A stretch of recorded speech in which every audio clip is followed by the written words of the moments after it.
Tonight, we're talking to a Coweta County family about a mystery they are desperate to solve. This week marks 2 years since Tiffany Foster disappeared. And although various clues have popped up that could signal possible foul play, as of tonight, no one is facing charges in her disappearance. And Teresa Bowles spoke to the family today. She's joining us in studio with more. Yes, guys, Tiffany's mother told me today she's devastated. Tiffany has become yet another woman of color, joining the many vanishing at staggering rates in our state. 2 weeks had passed since Tiffany Foster disappeared, and the small town of Newnan, Georgia, still felt the shock. Everywhere you looked, there were signs of the tragedy that had befallen the community. Memorials that had sprung up on highway exits, somber conversations between shopkeepers. It had all started with a late-night phone call. At the other end was Reginald Robertson, her fiancé, calling from the local jail. He was frantic, begging Tiffany to come down and bail him out. She had told him not to call her like that he had to find his own way out of this mess. But he would not relent. Something in his voice had convinced her he was in danger, so she had gone to jail. When she arrived, they had arrested him for a domestic violence incident that had occurred in November. During the altercation, Tiffany had been a victim. The police had charged Robertson with felony murder, malice murder, concealing death of another, rape, kidnapping, false imprisonment, forgery, financial card theft, and financial card fraud. The news had sent shockwaves through the small town. Robertson was a local mechanic. He had been engaged to Tiffany and was a father to her 3 children. No one could believe that he could have committed such crimes, but Tiffany had stood by him, saying that he was innocent until proven guilty. 2 weeks passed, and there was no sign of Tiffany. She had vanished while running errands in town. They found her car abandoned in a parking lot, the driver's side door still open. It seemed that she had simply disappeared into thin air. The police had searched high and low, but there had been no sign of her. Her family had put up posters and offered a reward for any information that could lead to her safe return, but nothing had come of it. The entire town was in a state of shock. People whispered her name in hushed tones on the street, and they offered prayers at churches throughout the county. Everyone was desperate for news. And then, 2 weeks after her disappearance, the news came. The police had charged Reginald Robertson with murder. He was in custody, and they had enough evidence to confirm that Tiffany had perished. But without a body, the family could not have closure. They were desperate for answers.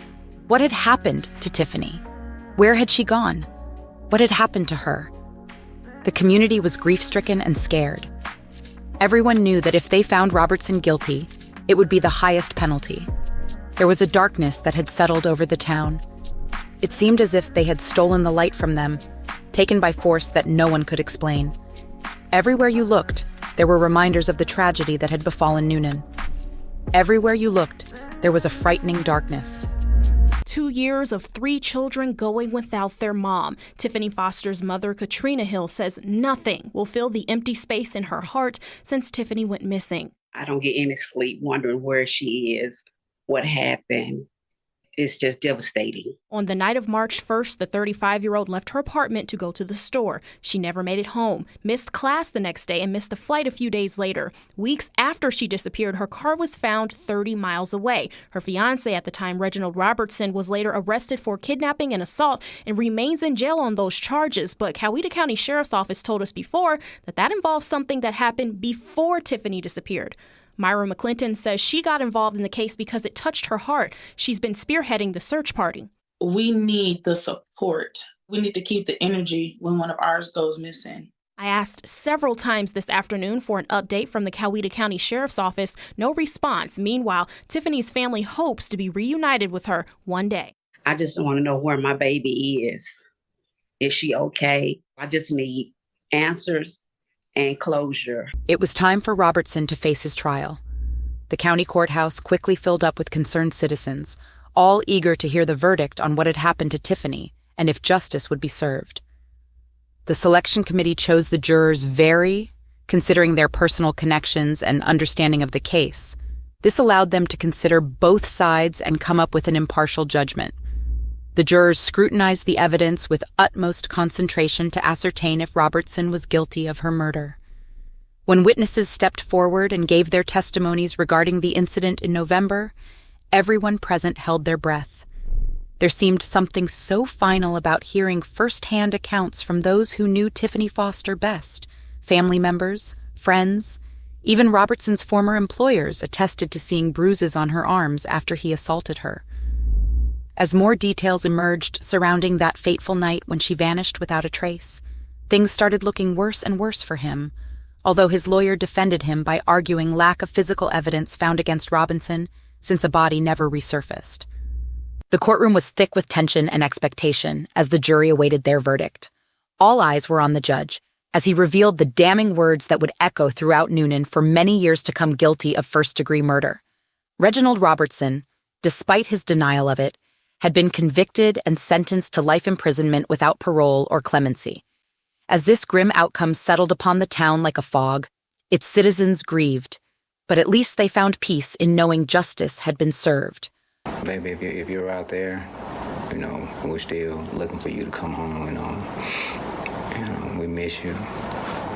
We miss you very much. On appeal, however, a lawyer defending Robertson argued that police had not followed due process during their investigation, and several crucial paperwork were missing, which could have proven his innocence. My sister was such a sweet person, man. She was a very loved person. Like why would somebody want to hurt her? Listen closely to this week's episode and beyond. Repost, like, follow, share, and spread the word about No Tears for Black Girls on Facebook, TikTok, Instagram, YouTube, and Twitter.